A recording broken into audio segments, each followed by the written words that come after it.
Cool. All right, shalom, shalom. Shalom. First and foremost, we want to give all praises, honor, and glory to Yahweh, Bahashem, Yahweh Shai, Bahashem HaKakodash. Double honors to the apostles and those, the great millstone. Peace and salutations to the elect. I'm the brother Inaf from GMS Dallas. Got the Elder Yatazak here as well. And we're going to be continuing the series for 2 Samuel. We're on chapter 19. Okay, let me go ahead and share my screen real quick.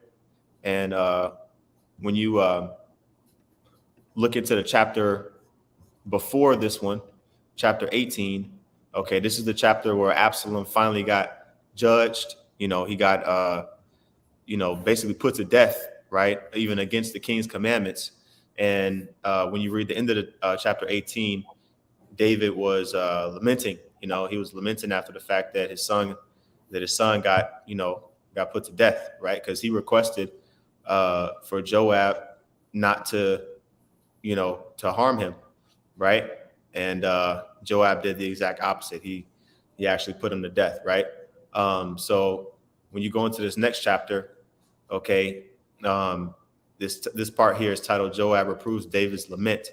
All right, so we're going to go ahead and start reading, and Lord willing is edifying. This is 2 Samuel chapter 19 and verse 1. It says, "And it was told Joab, Behold, the king weepeth and mourneth for Absalom," right? Because Joab was still out in the field, probably returning back from the battlefield. Okay. And Joab was like, man, damn, right? Like, not again, because he wept and mourned for his first son that they got put to death, right? And then, even though his son was, both of his sons were wicked, David mourned and lamented for both of them. Okay, it says in verse 2, and the victory that day was turned into mourning unto all the people, for the people heard say that day how the king was grieved for his son. Yeah, so they didn't want to, be happy because the king wasn't happy, right? Was the scripture say, as the king's heart is, so is the people? Let me find that real quick. Right. Yeah, I was saying that at the end of the day, the love that he had for his sons, I mean, you can love your children till you blue in the face. You know what I'm saying? But if the Lord sent them on a different path, it is what it is. Mm-hmm. You know what I'm saying? We talk about that. We talk about that all the time. You want to raise your children up in this truth, but hey, sometimes it's gonna happen, sometimes it's not. You see? And one thing that I noticed, when you are preaching this word and you got a wayward child, you still got to do the work. Mm-hmm. You know what I'm saying? And Job, in the first chapter of Job, it talks about how Job was putting up sacrifices for his kids just in case they was doing something out of pocket, because you don't always know what your kids up to. Mm-hmm. You know what I'm saying? Well, your children, not your kids. Mm-hmm. But yeah, man, yeah, and we see countless accounts in the scriptures where the kids ain't shit.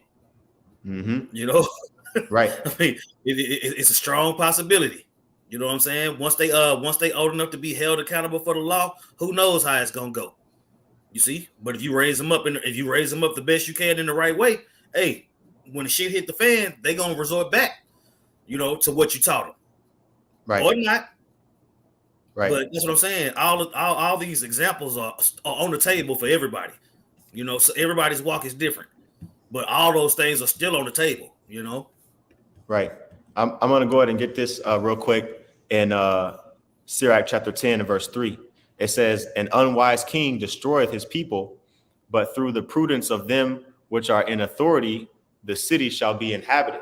Right. So, David had to adhere to this advice that Joab was giving him, because basically, we're going to read it, but Joab was saying, hey, look, if you keep acting all, having a long face and everything about your son that was trying to kill you, okay, but we just delivered him out of your hands, the people are going to revolt and turn against you, and so he didn't, he had to, make sure that he represented himself properly to the people, and made sure that the people knew that he was grateful for what they were doing. Because the people, the individuals that went out to war, the house of David that went out to war against, their own nation for King David. They put their lives on the line, right? They went out with King David and experienced the tribulation that he did. They supported him, right? And so, it was the advice of Joab to basically look, go ahead and, show gratitude for the people laying their lives down for you, even though, your son is dead, right?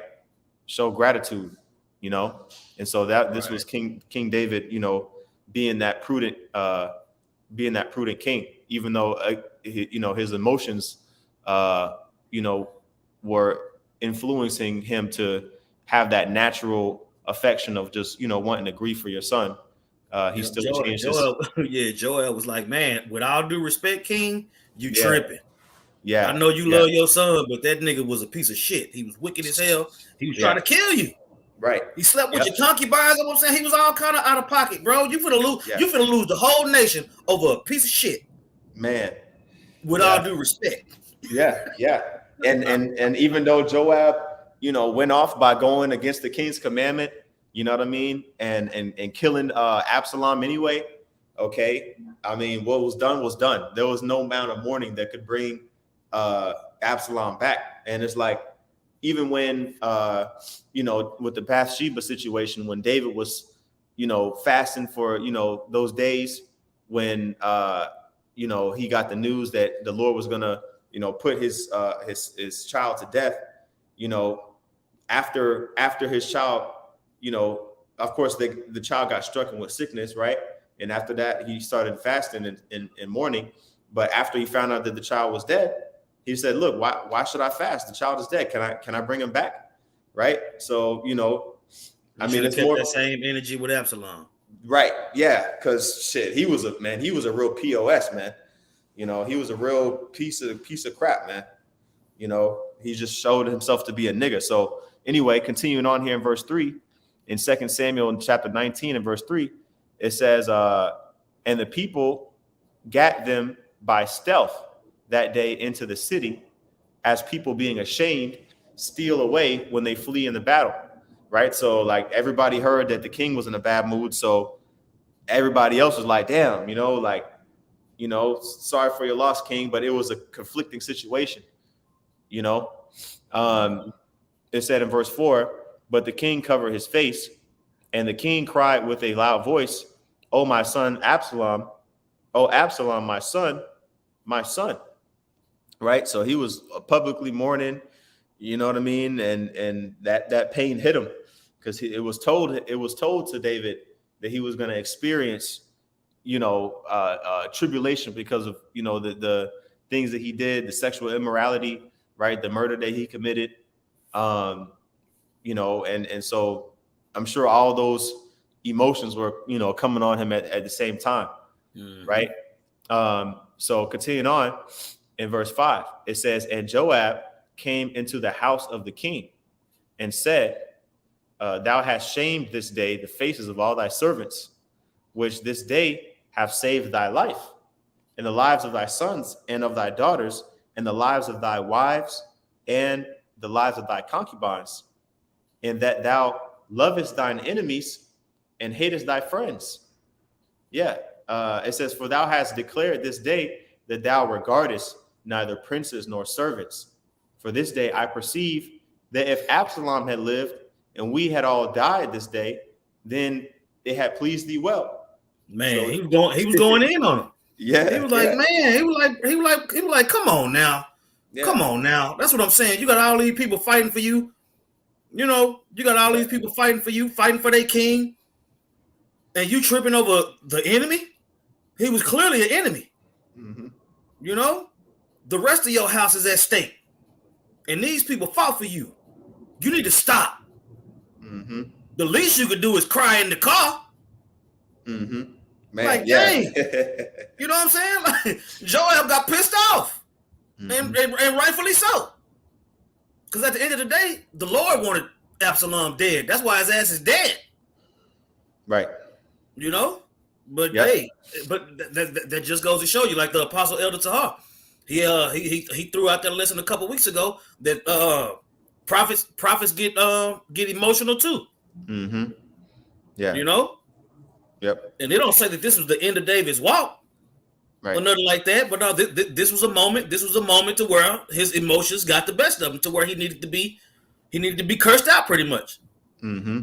Go ahead. Yeah. Yep. It says, verse 7. Now here's the advice. Now, therefore, arise, go forth, and speak comfortably unto thy servants.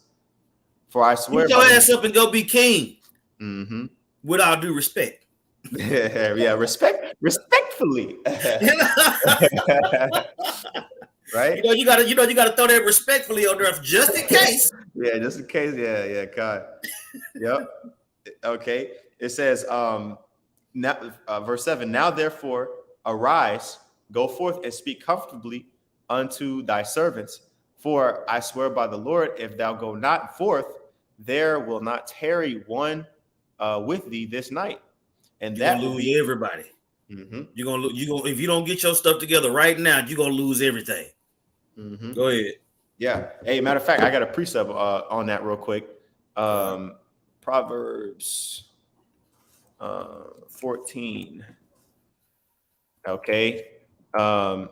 This is Proverbs 14 and verse 28. It says, the multitude of people is the king's honor, but in the want of people is the destruction of the prince. Right. So he had to tend to the people's needs, to the people's wants. Because if what's a king without any service, without any subjects, without any loyal, supporters? So, he had to keep that favor of the people, and it wasn't necessarily wicked to comfort them, because he was the only one that felt that the way that he did about Absalom, because he was the only one that knew what it was like to be his father. Everybody else was just like, oh, that's the king's son that rebelled against him. Now he's dead. You know what I mean? Which is good for the king, because we know that he was the chosen anointed of the Lord anyway, and so and then those that followed Absalom, he had to deal with them too. Right, exactly, right. So that's why Joab was saying this. It says, and that will be worse unto thee than all the evil that befell thee from thy youth until now, right? So he was saying, look, yeah, you got to get it together, man. If these people, leave you and you lose favor with them, then shit, everything that you did up until this point pretty much was for no reason, because people are going to, then you ain't going to really have nobody to have your back. Right. You're going to end up like Saul. Yeah. So now this is the part where David gets restored as the king, as you can see by the title here. Verse 8, it says, then the king arose and sat in the gate, and they told unto all the people, saying, behold, the king doeth sit in the gate. Okay, now again, I don't have my map up, but basically he was still on the other side, the east side of the Jordan River. Okay, he was still displaced from Jerusalem. I say it like that. Okay, and so he was in a city, basically that was not Jerusalem, but most of those cities had still gates, and they had walls around them, right? So it says, behold, the king doeth sit in the gate. Okay, which the gate is the entrance of the city, right? And all the people came before the king. Okay, so whenever you sit in the gate, everybody that comes into the city is going to see you. Okay, it says all the people came before the king, for Israel had fled every man to his tent. Okay, it says, and all the people were at strife throughout all the tribes of Israel. Okay, now I want to get a little bit of the commentary after I finish this verse. It says, and all the people were at strife throughout all the tribes of Israel, saying, the king saved us out of the hand of our enemies. Okay, and he delivered us out of the hand of the Philistines. And now he is fled out of the land for Absalom, right? And it says, and Absalom, whom we anointed over us, is dead in battle. Now, wherefore speak ye not a word of bringing the king back, right? So you had basically individuals that, not everybody was with, Absalom being king. You know what I mean? Like, we read a few chapters back how Absalom wooed the hearts of the people to where he was able to get a majority, we'll say, of the people to agree, you know what I mean, to have him, be the next king. But that doesn't mean that everybody that didn't go out with King David was in agreements with Absalom. Like, for example, Mephibosheth, he was lame, so he wasn't, physically he wasn't able to walk to go out, you know what I mean, and support David, right? And there was other individuals that didn't live in Jerusalem all throughout Israel that still, were loyal, right, to King David, right? And so let me get some of this commentary here. All right, this is the Bridgeway Bible commentary, okay, on 2 Samuel 19. Let me see here. Okay. Yeah, it says, because the nation was still deeply divided as a result of Absalom's revolt, David did not return to Jerusalem immediately. You see that? So he didn't just straight go to Jerusalem as soon as Absalom, was put to death. It says he was waiting for the people to give an indication that they wanted him restored as king. You see that wisdom still, even throughout, the emotional stuff, he still had prudence. You see, he was still prudent, man. And that's something that, basically is a spiritual gift. Not everybody has. You could say common sense or whatever you want to say. Okay. Something that a lot of people in our nation, as a concept, they can't really grasp, being spiritual, thinking before you act. Okay. But David was wise enough to know that he probably shouldn't just walk up in Jerusalem, because he may still have some zealous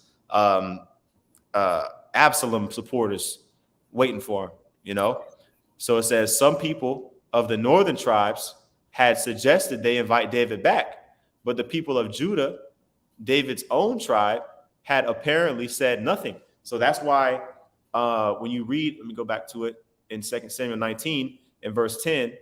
Well, it really verses 9 and 10 are the same sentence, pretty much the same idea. When it says all the people were at strife throughout all the tribes of Israel, it means that the northern kingdoms, the northern tribes, they were like, that were still loyal to David. They were like, yo, David's of the tribe of Judah. You know what I'm saying? Like, you Judites ain't trying to bring David back. Like, what's going on? Right? He's the one that saved us from the Philistines. He's the one that did this for us. He's the one that did that for us. You know what I'm saying? Absalom, is dead. You know what I'm saying? Why aren't y'all trying to bring David back? Right? That's what kind of like the northern tribes was, kind of bringing that heat. Okay. And it says in verse 11, and King David sent to Zadok and to Abiathar the priest. Remember the two priests that came out with David, to bring the Ark of the Covenant. And David was like, no, send the Ark back. You know what I mean? When he first heard word that Absalom was anointed in Hebron, David told Zadok and Abiathar, no, send the Ark of the Covenant back and just stay in the city and do the work of the priesthood, right? So David requested for these two priests, it says, to speak unto the elders of Judah, saying, why are ye last to bring the king back to his house? So David was like, hey, like, what's going on? Is there some animosity going on? Like, how come all the other tribes are, ready to receive me back, but you guys are still indifferent? Like, what's going on? Right? It says, seeing the speech of all Israel, okay, again, showing the distinction between, I'll say, the land of Judea and the land of Samaria, right? They kind of, that they're different tribes. They had different opinions at different points of time, right? So it says, seeing the speech of all Israel, talking about the northern tribes, is coming to the king, even to his house. It says, ye are my brethren. This is still David addressing the tribe of Judah. All right. He said in verse 12, ye are my brethren. Ye are my bones and my flesh. Wherefore then are ye the last to bring back the king? He's like, look, y'all my homies.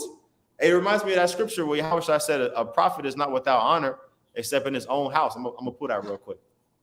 Mm-hmm. Yeah, I'm gonna pull that real quick. Because you would think that, his tribe would be the first one to bring him back, to advocate for him to come back, right? But that wasn't the case. See if I can get the spelling right. There we go. Okay, here we go. This is Matthew chapter 13 and verse 57. Okay.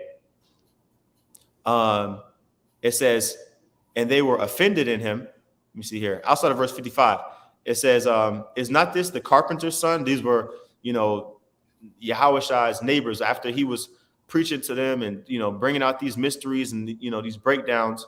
Okay. They didn't want to receive it. They didn't want to believe the miracles that he was doing was from the Most High. Right.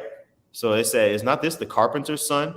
Is not his mother called Mary, and his brethren James and Joseph and Simon and Judas and his sisters? Are they not all with us? Whence then hath this man all these things? Man, that sound like Jake too.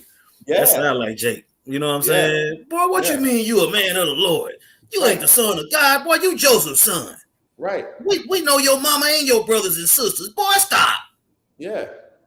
I remember when you was matter of fact, get that in John 1. Yeah, I think it's around 14. Okay, come. And the word was made flesh. Right. Yeah, let's pull that real quick. Yep, I got it right here. You can see my screen, right? Big time. Yeah. Okay. This is St. John chapter 1, verse 14. It says, and the word was made flesh and dwelt among us, and we beheld his glory. And the glory as of the only begotten of the Father. You see that? I will say the word being Yahushua was made flesh. He came through the seed of David through Joseph and Mary. You see, and that's why his neighbors were like, okay, well, we know you. We don't watch you grow up. You see, it's the same thing with us. I was 27 when the Lord put the spirit on me to have understanding. So that whole 26 years prior to that, they was like, nigga, nah. Right. Yeah. But here it is. You taught that when you grow up, you taught while you growing up to give your life over to the Lord and become born again. But then when you do that, it's a problem. So it ain't never no pleasing, Jake. Yeah. Hey, he that departed from iniquity maketh himself a prey. Just like what you're talking about with King David. We'll say they like, yo, he did this, he did that, he did this, he did that, and they was like, well, whatever. You know what I'm saying? Yeah, he did all that, but nah, we good. Right. Where'd that come from? Yeah. So it says in verse Matthew 13 and 57, it says, and they were offended in him. See, his own people, his own tribal, like not even just okay, you could see maybe, Ephraim having something against Judah or vice versa, but damn, your own tribe, you know what I mean? Like, your own people, your own neighborhood, right? It says they were offended in him. The original crabs in a bucket. Okay. It says, but Yahushua said unto them, a prophet is not without honor, save in his own country and in his own house. You see, meaning like basically, everybody will respect you except for the people that feel like they know you, So going back to this 2 Samuel, right? David was like, hey, you're my brothers. You're my bones and my flesh, right? Going into that parable, bone of my bone and flesh of my flesh. Does that mean that, basically Eve came out of Adam's rib, does that mean that everybody that David was addressing here came out of David's bones and out of his flesh physically? No. Okay. It's a saying, it's a figure of speech, so just to throw that nugget in there. Side note, it says, wherefore then are ye the last to bring the king back? Okay. Verse 13, 2 Samuel 19 and 13, it says, and say ye to Amasa, art thou not of my bone and of my flesh? The Most High do so unto me, and more also, if thou be not captain of the host before me continually in the room of Joab. He was saying, hey, look, bro, hey, I'm not gonna have no animosity towards y'all. You know what I mean? Y'all were deceived, and it's all good. No hard feelings. And so it says in verse 14, and he bowed the heart of all the men of Judah, even as the heart of one man, so that they sent this word unto the king, return thou and all thy servants. You see? And that reminds me of that scripture, a soft answer turneth away wrath. Okay, let's get that real quick. Okay, because he could have cursed them out and been like, man, what's up with you niggas? You know, what y'all got against me? You know, this and that. And David was like, hey, look, look, bro, we're gonna be brothers again. We're gonna be good, right? This is Proverbs 15:1.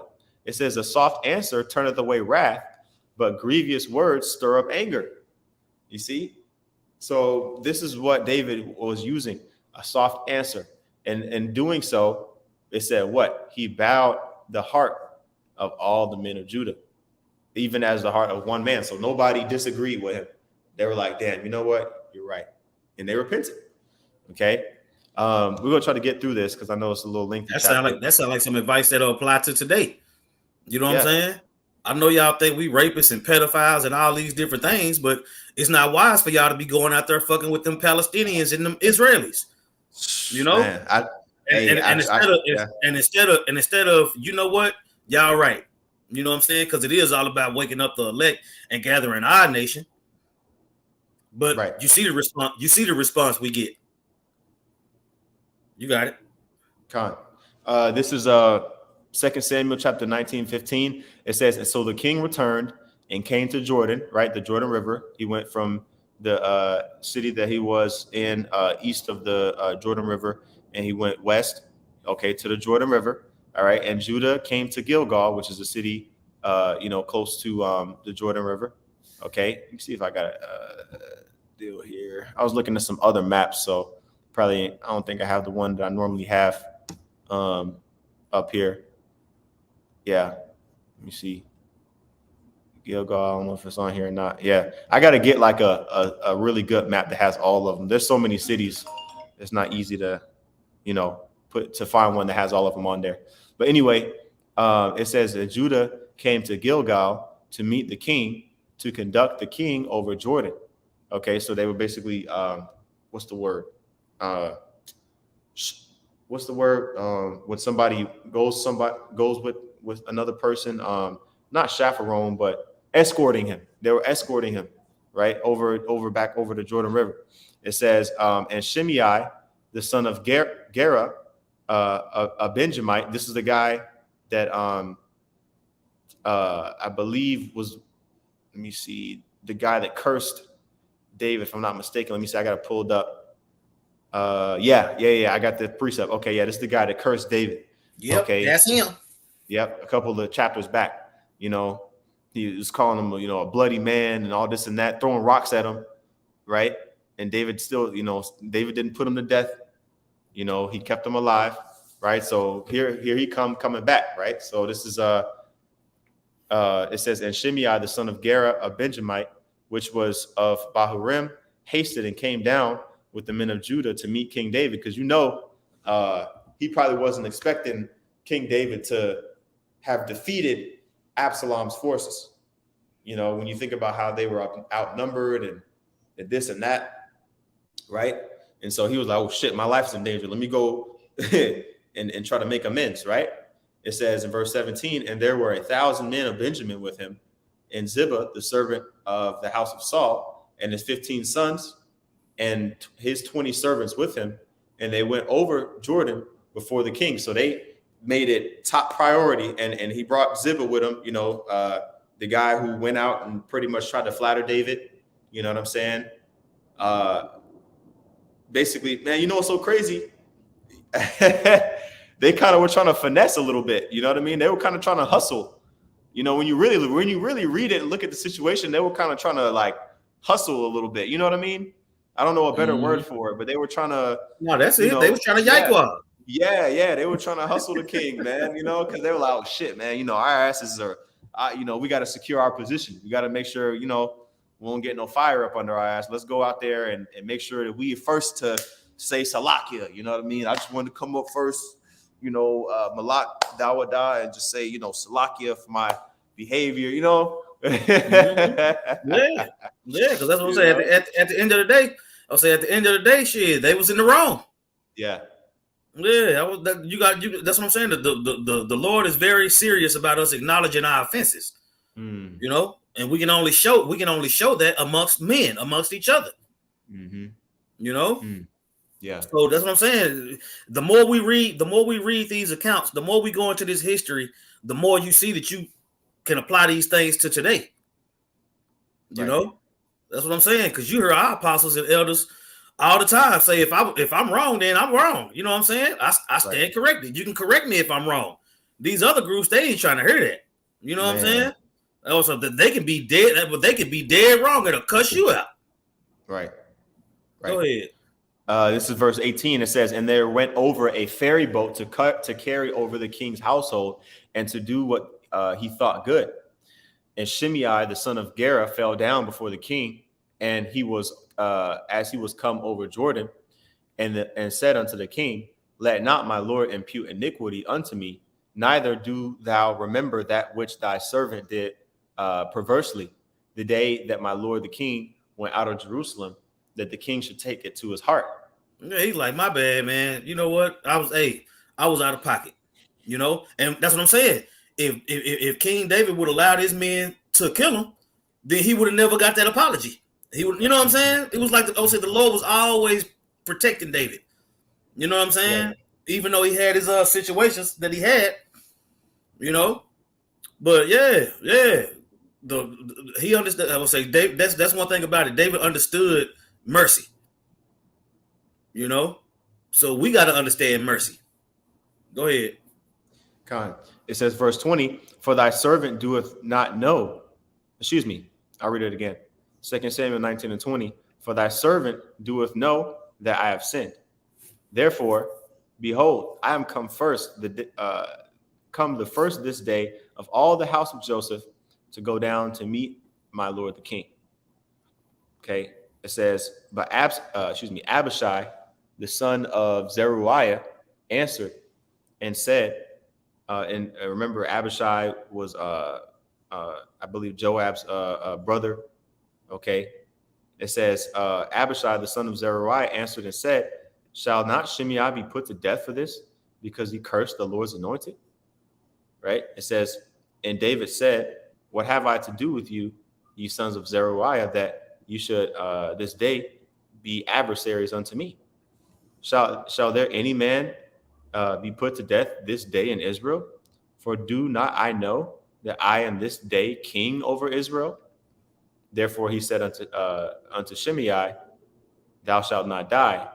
And the king sware unto him." Okay.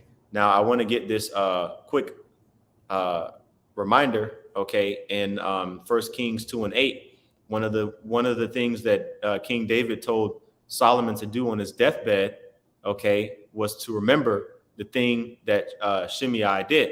Okay, this is 1 Kings 2 and 8. "And behold, thou hast with thee Shimei, the son of Gera." Now this is, years and years down the line.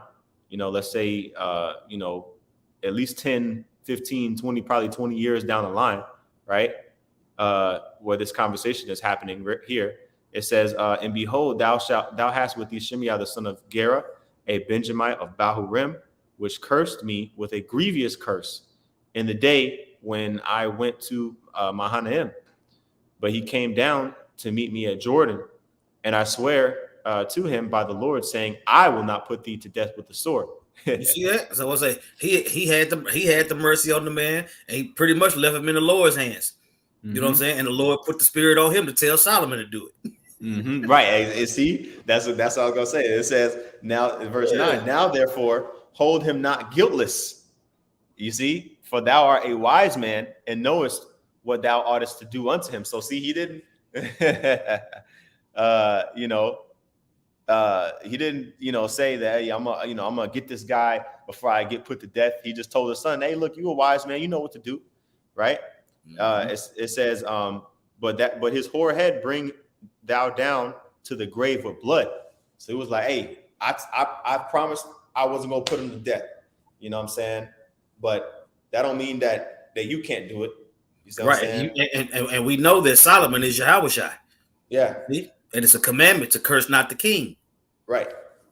So Yeah. hey, Yep. So there wasn't nothing wrong with what David did. He kept his promise. Okay. So it says in verse 24, and Mephibosheth, the son of Saul, came down to meet the king, and had neither dressed his feet, nor trimmed his beard, nor washed his clothes, from the day that the king departed until the day that he came again in peace. And it came. I And it remember came. IUIC. I remember who was it? Oh, that was IUIC talking about you can trim your beard and cut your beard and grooming yourself and all that. And we was like, nah. Because of this scripture? Yeah. Man, come on. Well, Yeah, they be reaching, trying to bro. justify getting lineups and all that. We was like, what? Oh man. Yeah. Come on, Anyway, bro. They reach. that was a random thought. I was like, oh boy. Okay. But you know what's so funny? You know what's so funny? It's like, you can reach deep that deep, into the scriptures. I'm talking about the deepest crevices. I mean, we deep in the scriptures right here, 2 Samuel 19. But you can't understand what the MOTB is, that being the C hip, right? You can't push the name of Yahweh and Yahweh Shai. You still got to teach Jesus and Christ and all this stuff, man. Right. But anyway, it says 2 Samuel 19 and verse 25, it says, and it came to pass when he was come to Jerusalem to meet the king, that the king said unto him, wherefore wentest thou not with me, Mephibosheth? Yeah, because remember, Mephibosheth ate at the king's table. He had a personal relationship with King David. He saw him on a consistent basis. So David was like, damn, I would have thought Mephibosheth would have came with me. And also, too, you got to remember, what's the guy's name? We just read it up here. Hold on. Give me a second. Ziba was in King David's ear saying, hey, yeah, Mephibosheth, he went on Absalom's side. You know what I'm saying? I just wanted to make let it be known, that I'm on your side, King David. Here go this offering. You know what I mean? To the point where David was like, okay, well, shit. If Mephibosheth did that, hey, look, I'll tell you what, everything that he have, his lands and stuff, that's under your jurisdiction now. You see what I'm saying? So Ziba finessed that situation. But again, King David didn't know until Mephibosheth told him, well, here's the explanation in verse 26. And he answered, my Lord, O king, my servant deceived me. See that? My servant deceived me. For thy servant said, I will saddle me an ass that I may ride thereon and go to the king, because thy servant is lame. And he hath slandered thy servant unto my lord the king. But my lord the king is as an angel of the Most High. Do therefore what is good in thine eyes. Right? So he was like explaining to David, look, I couldn't go walk out the door with you, King. King David had to, give me, I was gonna go, give me a donkey and go out with you. You know what I mean? I was gonna catch up with you, but Ziba went out and lied on me. You know what I'm saying? He went out and lied on me. And that's why I ain't go. You know what I mean? And so he said, and Mephibosheth also said that, hey, look, I trust your judgment. You know what I'm saying? Believe who you want to believe, but I'm telling the truth. He said that's what it means when it says, do therefore that which is good in thine eyes. Like, I'll let you be the judge, you know what I mean, of my sincerity, regarding that. And so verse 28, it says, for all of my father's house were but dead men before my lord the king. Yet didst thou set thy servant among them that did eat at thine own table. What right, therefore, have I yet to cry any more unto the king? He said, you had mercy on me. Why would I turn on you? Right. My whole family was dead, and you took me in anyway. So yeah, why would I go that route? Absolutely. You got it. Kind. Okay, verse 29, it says, and the king said unto him, why speakest thou any more of thy matters? I have said, thou and Ziba divide the land. Right? And so there we go. It was settled. Okay, so Ziba and Mephibosheth, they divided the land. Okay, it says, and Mephibosheth said unto the king, yea, let him take all, for as much as my lord the king is come again in peace unto his own house. And Mephibosheth was like, shit, he can have all of it. I don't give a damn. He wanted so bad, he went a lot against me. You know what I'm saying? I'm just glad you're back, king. You know what I mean? and that was that. Okay, so here we got another individual here. Let's jump to the commentary real quick, see if anything in there is good. Um, let's see here. Okay, let's read some of this commentary here. It says, knowing the rivalry that existed between Judah and the other tribes, David cunningly suggested that Judah quickly show its support for him. Otherwise, it would be outdone by the other tribes. Also, in an effort to win the allegiance of those Judites who had followed Absalom, he made Amasa, Absalom's commander, chief of his army. Yeah, okay, that's who Amasa was. Yeah, because Amasa was probably like, damn, like, king gonna be wroth against me. And David was like, nah, don't worry. Hey, bro, you can be chief of my army, bro. Ain't even no pressure. You know what I mean? It says this was clearly unfair to Joab, who had remained loyal to David and won him the victory. It says Absalom, Joab, and Amasa were cousins, according to 1 Chronicles 2. All right, let's see here. All right, it says, as he was returning to Jerusalem, David was greeted by some of the people who had met him earlier when he was fleeing. Let me see. Shimei, who had previously cursed him, now begged for his favor. David promised not to execute him. Mephibosheth contradicted Ziba's earlier statement to David about Mephibosheth's disloyalty. It says it seems that David didn't know who to believe, so he divided Saul's property between the two of them. Okay, here we go. It says by taking Barzillai's son into the royal court, David rewarded Barzillai for his former kindness. It says the party then crossed the Jordan and headed for Jerusalem. So let's continue to read that.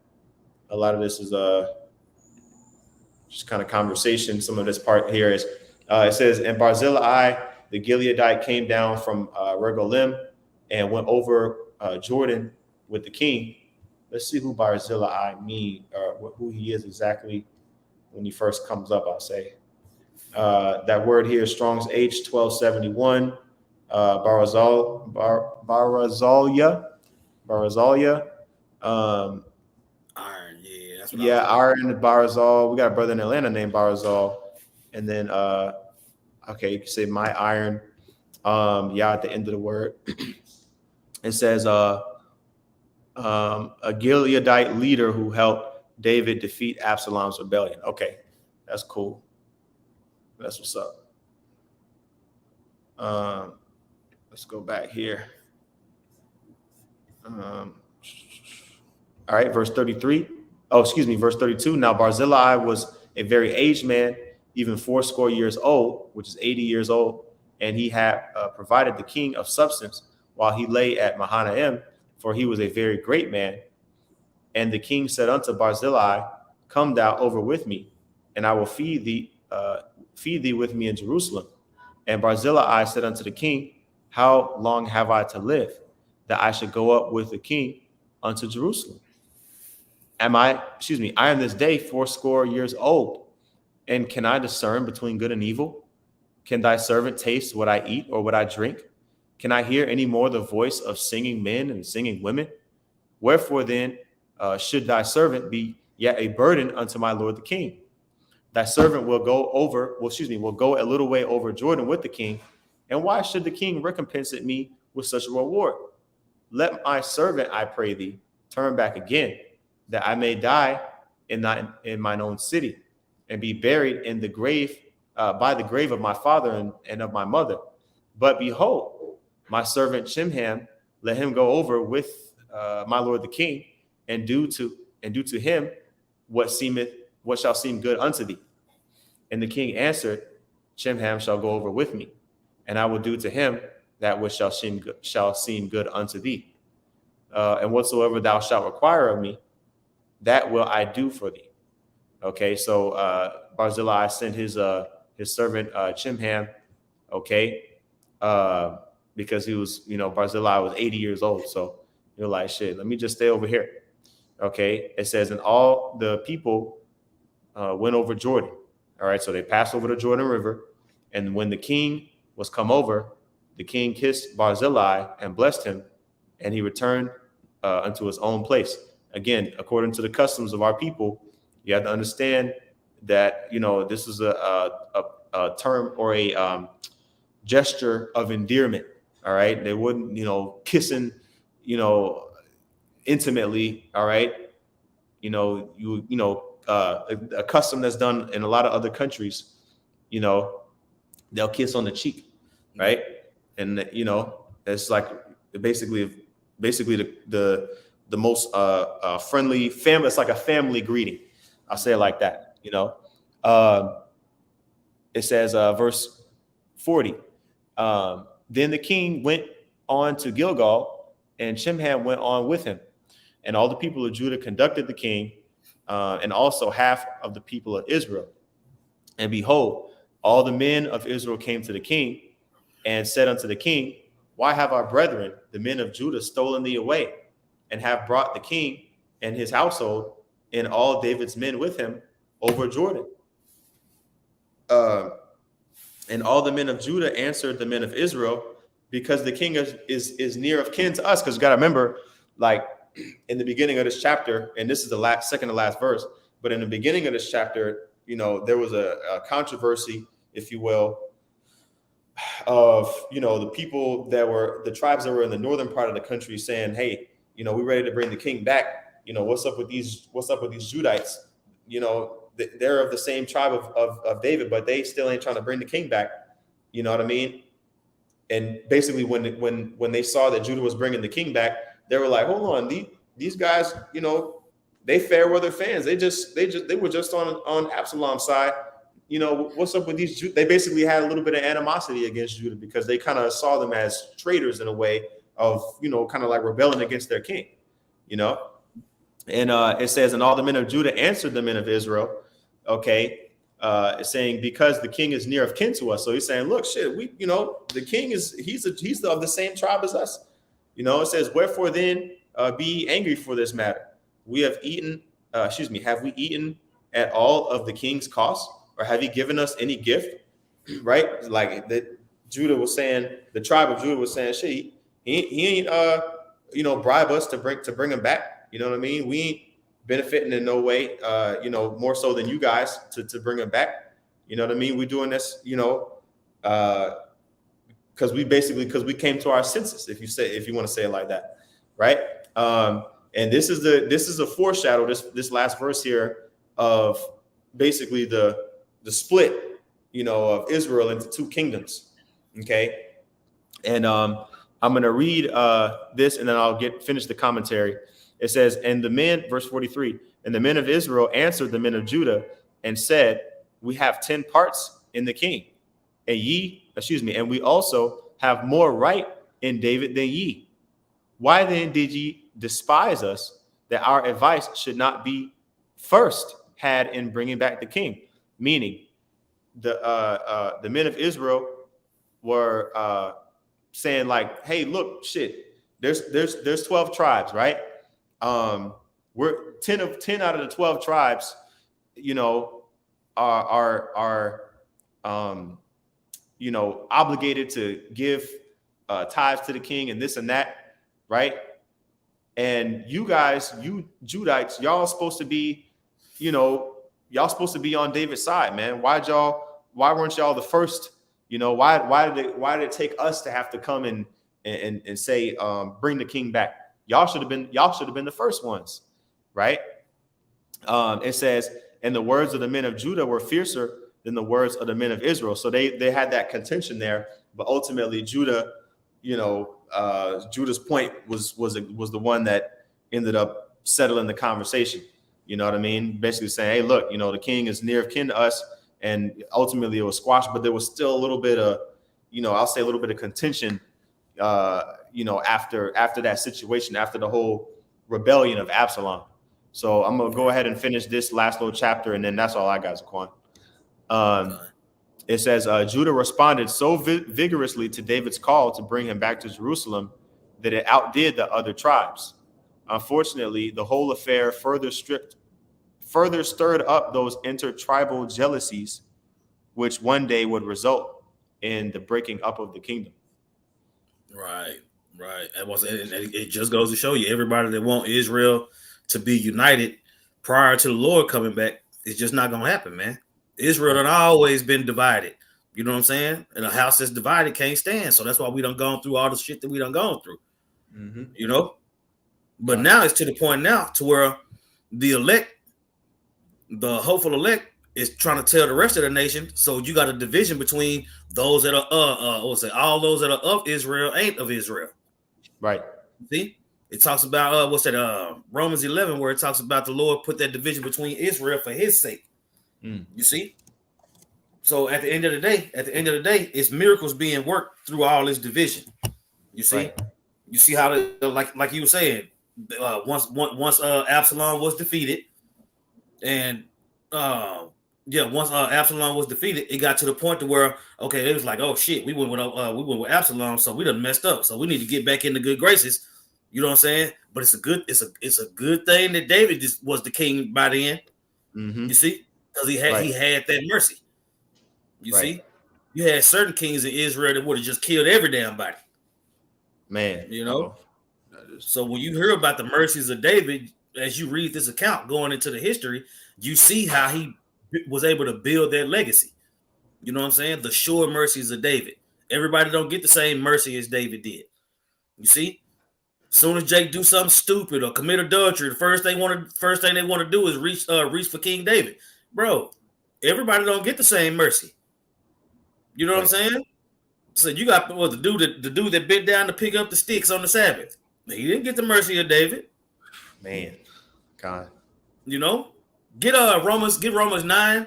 Yeah. For I will have mercy on who I will have mercy. I will have compassion on who I will have compassion. God. All right, David was a man after the Most High's heart, meaning they had the same mindset. You see, he gave David his same mindset. You see? Go ahead. Okay, this is Romans chapter 9 and verse 15. It says, "For he saith unto Moses, I will have mercy on whom I will have mercy, and I will have compassion on whom I will have compassion." Yeah, so I mean, it's ultimately come down to, even when you look at the Absalom situation, you could say, "Oh man, that wasn't fair." The way Absalom, they did him dirty, this and that, and then you could say that what's the other guy that cursed David? Your boy, Shimei. He should have got put to death and this and that. But ultimately, vengeance is of the Most High, man. And you can see the common theme of David pretty much having that mercy, right, on people, and the Lord, that gives room for the Lord to work. You see, right? But if you try to overstep the Most High and try to rob the Most High of his, basically of his glory, because if the Most High gets you, shit, what more could you as a man could have done, to get a man worse than the Most High can get somebody. You know what I'm saying? We've seen people, get run over by Mack trucks and, fall off the edge of, buildings and all types of craziness, right? And that's judgment of the Most High. You see? So the scriptures say not to take judgment into your own hands, man. And that's exactly what David did. David was a warrior. You see? When it came to the heathen, he was slaughtering them like it wasn't nothing, but he was very cautious when it came to his own people. You know what I'm saying? He was always willing to attempt mercy. Right. You see? Right. So that we also being built up as judges. You see? So we're gonna have to understand when to show mercy and when to not show mercy. Right. You see? Because what's that John 20 where it talks about retaining and remitting sins? That's what I'm saying. Yeah. We gonna be given that. We gonna be given that duty. We gonna be given those tasks. You see? Con, I got it right here. This is St. John chapter 20 verse 23. It says, "Whosoever sins ye remit, they are remitted unto them. And whosoever sins ye retain, they are retained." You see, David understood that back then. He understood that back then. You got it? Yeah, that word remit is Strong's G 863. Afi excuse me, Afi. Let me let Esau say it. I tried. I don't want to butcher it. Afiame. Okay. Yeah, that N is an A. Afiame. Yeah, that's it. Okay. It says, um, okay, to send away, to bid going or depart. Let's see here. There's a lot of them. To forgive, to let go. Here we go. To let go, to give up a debt, to remit. Okay, let's jump to the scripture index real quick. See what specific definition it attributes. We got some precepts on the comment board you can pull after that. Okay, let's see here. 20 and 23. We got that's a lot here from me. Where I'm at here. Okay, hold on. It's like it comes up twice. I don't like when it does that. Let me try it again. Come up twice in this one. Let's see. To send away. Yeah. To send away. Yeah. To bid to go away or to depart. Yeah. So whatever sins that you remit, whoever sins you remit, they are remitted unto them. So, hey, Yahweh Shai have power to forgive sins. Okay, those that receive the Holy Spirit, okay, Harakak Wadash, they have the power to retain and to remit sins. Okay, and so under the jurisdiction of Yahweh Shai, under the authority of Yahweh Shai, that's the power that the Holy Spirit provides, man. Okay, so let's go back here to the comment board. We got, I guess we can go down the line. Let's see, Deuteronomy 6 and 16. It says, "You shall not tempt the Lord your power as you tempted him in Massah." Verse 17. This is it says Deuteronomy 6 and 17. "You shall diligently keep the commandments of the Lord your power and his testimonies and his statutes which he hath commanded thee." I would say, keep in mind, the law, statutes, and commandments, yeah, they in the first 5 books, but the rest of the book is precepts too. When you look at the word commandment, it goes into precepts. Mm-hmm. You see? So we gotta be diligent in all the commandments, including being wise as a serpent, harmless as a dove, not having feet running swift to mischief, right? All those different things. You know who we talking to. Yep. It says, they're the first ones to tell you, keep the law, statutes, and commandments, right? But then when it comes to them, they don't have to. So like the Lord said about the wicked scribes and Pharisees, do what they say, but don't do what they do. Right. Go ahead. Con, this is GMS Virgin Island Straight Gate. It says, "Woe unto you, scribes and Pharisees, hypocrites, for ye pay tithes of mint and anise and cumin, and have omitted the weightier matters of the law, judgment, mercy," that's the point, "and faith. These ought ye have to done, and not to leave the other undone." Yeah, man. That's what I'm saying. The weightier matters of the law is what we're dealing with coming into these last days. Mm-hmm. You see, you gotta understand all those different things to be a proper judge. And we in this flesh trying to judge, so we really need to be to the letter of the law coming to when it comes to judgment. You know, because if we judge wrong, then when it's time for us to be judged, that same energy is gonna come back on you. Right. And that don't just go for us; that go for the whole nation. Go ahead. Yep. That was it on that one. The last verse was back in the Deuteronomy 6 and 18. It says, "And thou shalt do that which is right and good in the sight of the Lord, that it may be well with thee, and that thou mayest go in and possess the good land which Yahweh Shem Shai swear unto thy fathers." You know, so I mean, ultimately, the reason why all this judgment was going out in the past couple chapters was because, well, I'll say in the chapter 18 was because a lot of people weren't doing that which was good in the eyes of the Lord. Okay, and basically what David was doing was damage control from all of the transgressions that was done to him and other people, to try to make sure to keep the kingdom intact. Okay. And basically, from there, that was the last time, that his life was, as in danger as it was in that situation by his own family.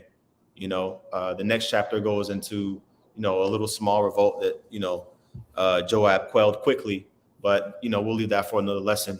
That was all I had, Zaquan. I don't know if you had any other points you want to go into. Oh, I think that's good. I think I'm I don't got no other precepts in mind.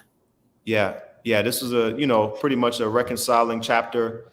Everybody was, pretty much trying to show allegiance to King David in this chapter, and pretty much David was kind of, getting his house in order. All right. So we'll wrap this lesson up. Lord willing, this is edifying. With that, we want to give all praises, honor, and glory to Yahweh, Ba'ashem, Yahweh Shai, Ba'ashem Rachak Wadash. Double honors to the apostles and those a great millstone. Peace and salutations to the elect. Shalom. Shalom.